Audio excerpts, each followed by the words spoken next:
Our first inductee this afternoon is Nikki Caplan. I never had the pleasure to meet Nikki Caplan, but I have had the pleasure to speak many times with her husband, Don. Don unfortunately passed away right around this time last year. It was right before the Classic last year. And he was here a couple of times. I think he did one of the pioneer things with Becky. And Don was just an inspiration and a wonderful character. Like I said, I never did get the opportunity to meet Nikki.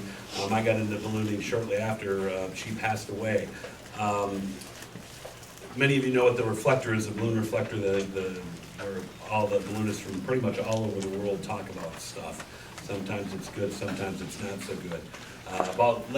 Sometime last week, it had gotten on the reflector that we were doing the induction ceremony, and a story came online that both Orv and I both noticed, and he brought it to my attention today that we should tell this story.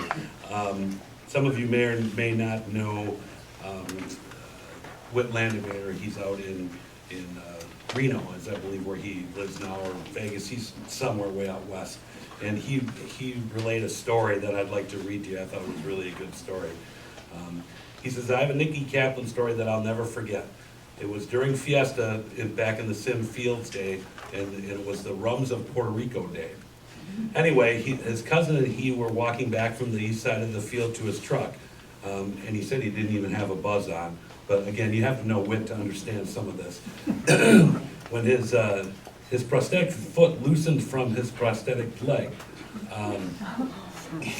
that was his cousin. He had forgotten that his Allen wrench to tighten it back on, so he had me stand on his foot while he spun around a couple of times, tightening it, and then on we'd go. He had to do this a couple of 2 or 3 times. The last time Nikki and a friend of hers happened to be driving past in a golf cart. So his cousin said, with his prosthetic foot pointing backwards again, yells, ouch, and starts hopping on his good leg. Nikki looks over at him and just freaks out and says, oh my God, what did I do? Are you okay? Are you okay? And he says, it was no big deal. He sits down in the golf cart, hands him a cocktail, and drives us to where they were getting more cocktails. She was really a good one. And I know that there's going to be a lot more stories here about Nikki today. Representing Nikki today is her son, Scott Caplan. And Scott says that when he was 8 years old, he got his first balloon, and not too many of his family were too useful, even as ballast, because he was a particularly small child. He was with Nikki over a first flight over to St. Louis that attracted the attention of the police departments from about 6 different municipalities. The parade of police was very impressive. He was most often a passenger with his dad Don at races, unless they were, it sounds like Don, unless there were some rather skinny, good-looking girls that he was able to help with. The envelope was very porous. He had his first lesson here in Indianola in 1976 from 5 different instructors. He had gotten his license about 2 months later. Scott's flown some competitions and at the Nationals, but he says he didn't do very well. But he was still involved. He was assistant in scoring and observed at he was a scorer and observer at the North Central Regionals and at the Nationals also for several years. He has done some graphic artwork and lives in Western Massachusetts with his wife. His graciousness of his wife Claudia, who had a real job. His ballooning interests these days are mostly experimental and ultralights. Scott and his brother and sister are here along with other family members. I'd like to ask Scott to come up.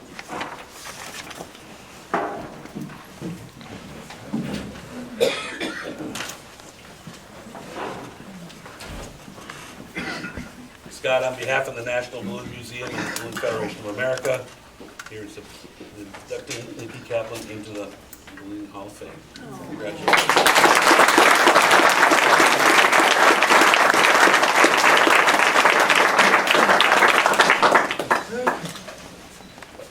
In 1976, as he said, I had my first instruction out on Simpson Field. And a friend of ours, because I was completely useless to my parents whenever we came up to Indianola. We'd show up, I'd be gone. from age 12 on. Just poof, so much for the kid, get a volunteer.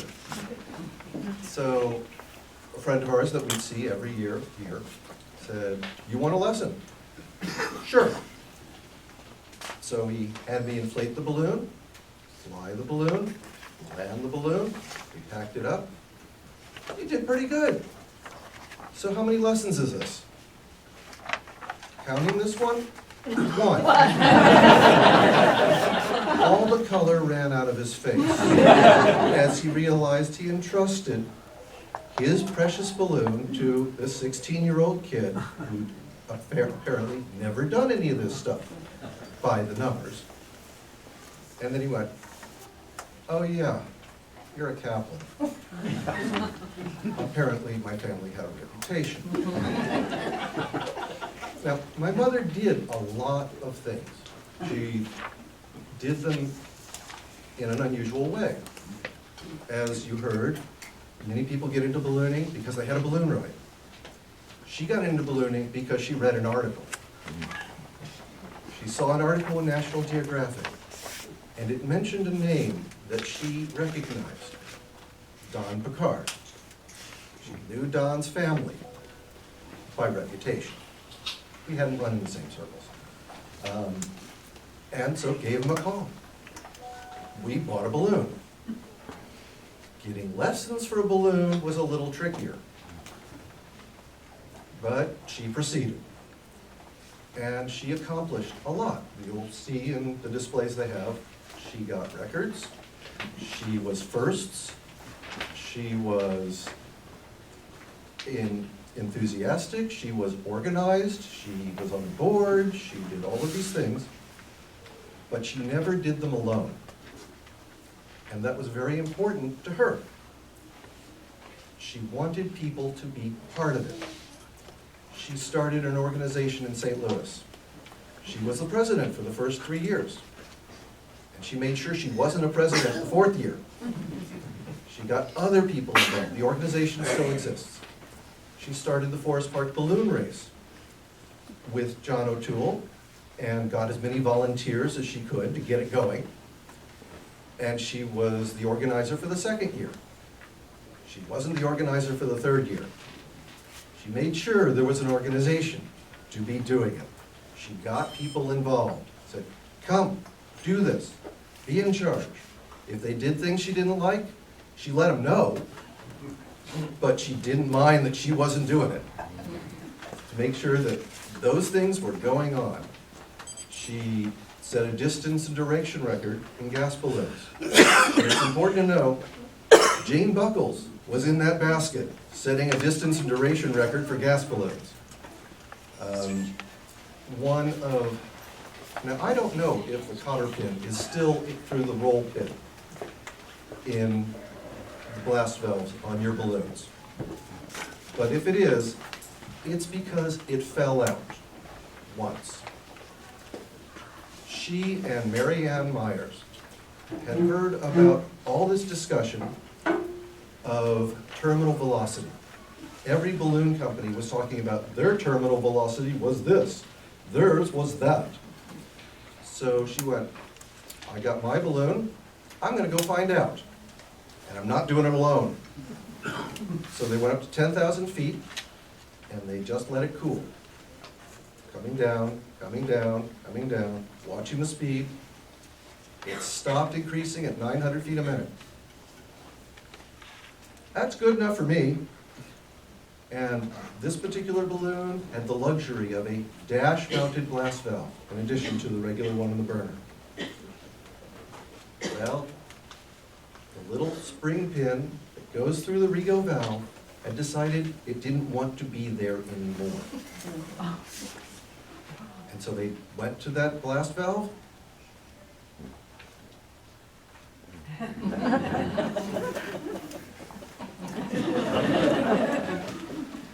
This was a problem. Now, they were not picking up any more speed than 900 feet a minute, which in theory you could survive, probably with, bruises and ruined balloon and all the other fun things. But you'd rather it worked. So they're getting down, looking in this under the dash spot. Right by the tank, there's all this mess of hoses and things, and they can just see the little nub that gets pulled out when the valve gets pulled. And that's all that was there. Little bitty nub.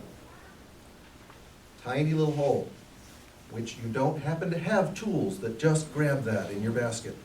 What have we got? And they're racing through every bit of tool that's in that basket. Mary Ann pulls out the welder's striker. Yanked it this way, the flint is the exact same diameter as the hole in the little nub. Fit it in there, put feet against the tank, just back like this, down squatted, but you won't be able to hear me because my voice won't be in the microphone. And just yank! Keep in mind, they're also spinning at this point. And about 1,000 feet off the ground, they regained control. And what the rest of the flight consisted of, which was very short, Mary Ann spent it with her feet propped up, yanking straight, and my mother on the burner. And down they came.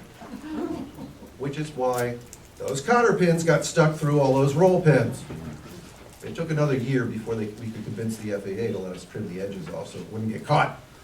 Another issue. But if Mary Ann hadn't been in the basket, it might be a different story.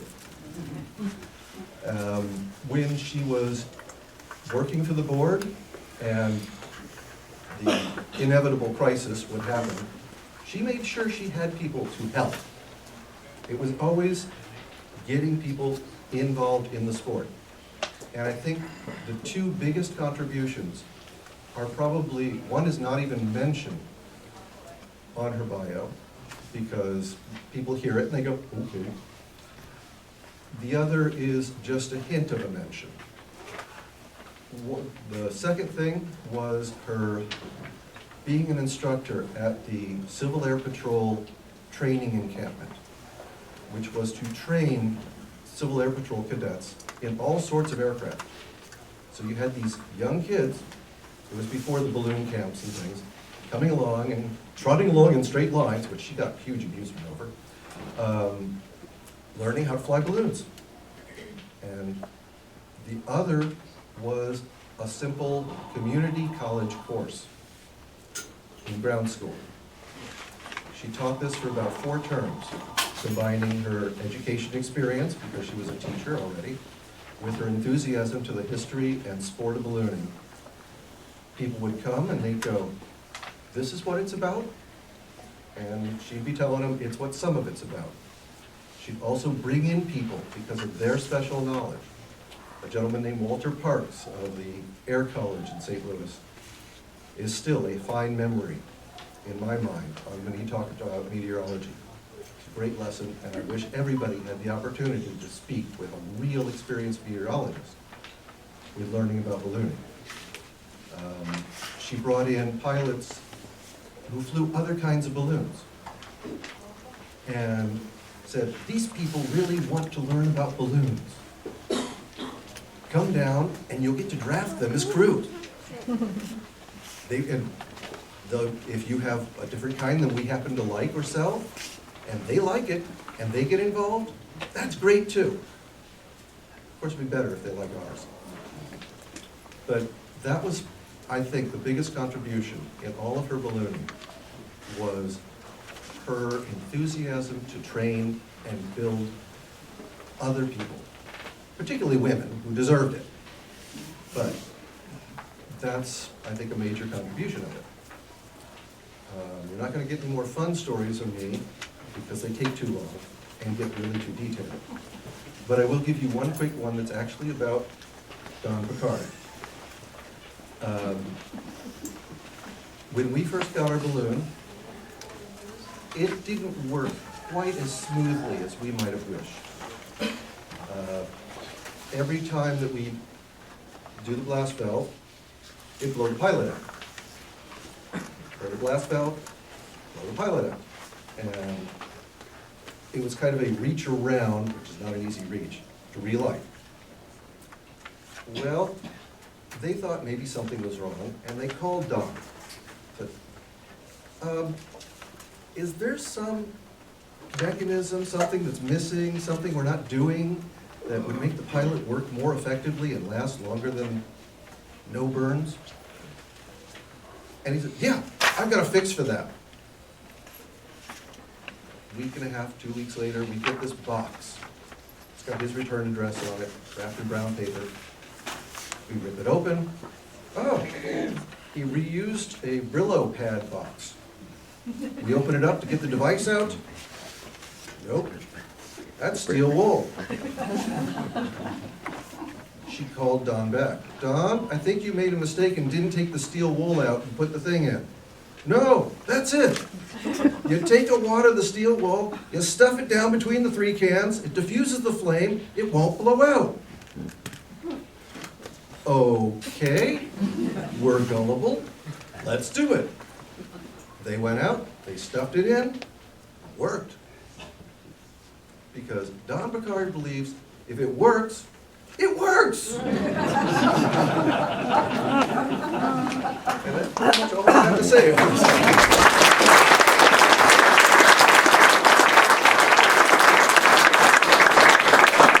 We'll open the floor for a minute. Despite what it might seem, it's not my goal to spend a lot of time up here, but back in the 70s, which a lot of us have very fond memories, I worked at Raven Industries in the sales and marketing department.